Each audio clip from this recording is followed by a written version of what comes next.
You walk into a crowded room and your body begins to react. Your heart rate increases, your breathing becomes shallow, and you feel a mounting pressure that every person in the room is watching and judging you. This is the spotlight effect. It is a psychological distortion where your brain convinces you that your presence and your flaws are the primary focus of everyone around you. In reality, most people are entirely preoccupied with their own lives, their own phones, or their own internal insecurities. They aren't scrutinizing you because they are busy worrying about how they are being perceived themselves. Intervening in this biological reaction requires a specific sequence.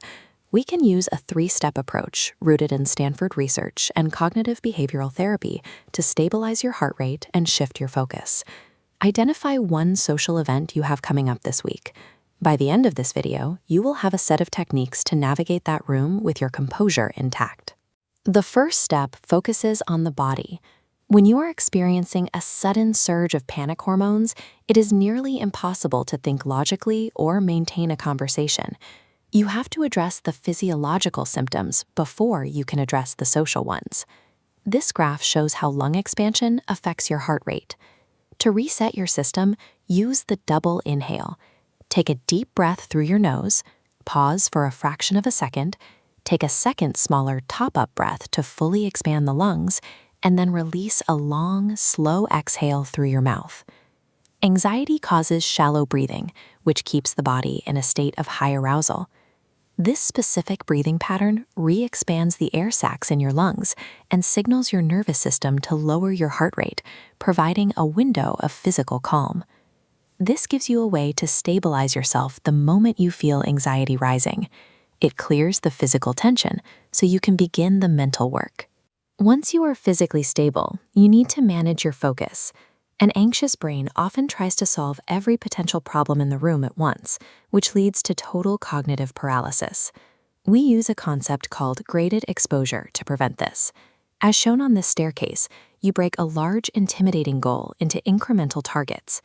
You don't focus on the conversation at the top. You focus on the single step directly in front of you. Your first instruction might simply be to walk into the room. Once that is done, your next target is just to stand near a group. You are moving through a sequence of achievable actions rather than one overwhelming threat. The most common mistake is trying to leap to the top of the staircase immediately. If you try to force a complex interaction before you've achieved these smaller steps, your anxiety is likely to return. By defining one micro-target at a time, you give your brain a clear, manageable instruction. This removes the ambiguity that fuels social panic. After you have stabilized your body and identified a target, you need a structured way to initiate contact. The most effective structure for opening a dialogue is a sincere compliment followed by an open-ended question. You find a specific detail to acknowledge and immediately follow it with a question starting with how, what, or why.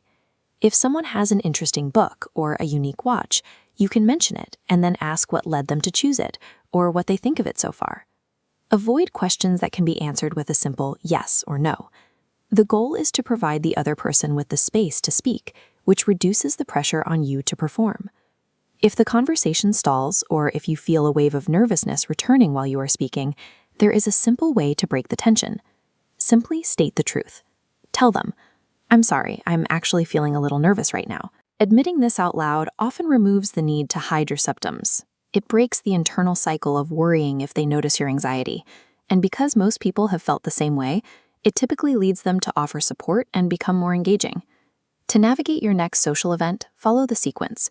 Use the double inhale to manage the physical response, select one micro-target to focus the mind, and use the complement question structure to engage. Practice this today in a low-stakes setting. Try using the complement and question structure with a cashier or someone you see in passing to build the habit before you need it in a high-pressure environment. For those interested in further resources on physical and personality development, the Glow Up Kit and the Comeback Journal are available in the links below. If you are committing to using this protocol today, comment the word fearless. Developing social habits takes time, and every instance of moving forward despite a racing heart helps build a more resilient version of yourself.